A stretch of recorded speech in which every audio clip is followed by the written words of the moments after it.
Don't move, ha? Dahil sa reklamong pang-i-scam, inaresto sa operasyon ng PNP-CIDG ang dalawang Liberian national sa Quezon City.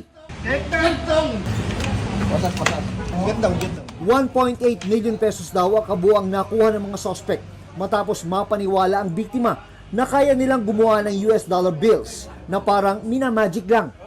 Harapang ipinakita daw ng mga sospek sa biktima ang pagsaboy ng chemical powder sa bugkos ng berdeng papel para gawing dolyar. Yung isa, pinapakita kung paano yung papel gagawing dollar. Yung isa naman, they will keep him or her busy na hindi niya malingat lang siya ng konti, papalitan na niya yung papel ng original na dollar. Ganun kabilis yung kamay nila.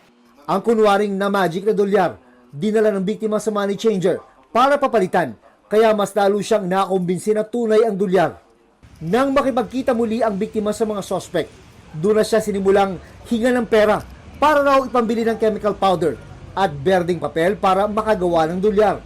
Bibigyan ka talaga ng totoong US dollar to entice you na, oh, this is a lucrative scheme. Nasampahan na ang mga sospek ng reklamong estafa, iligal na paggamit at pamemeke ng banknotes. Sinusubukan pa naming makuha ang panig nila.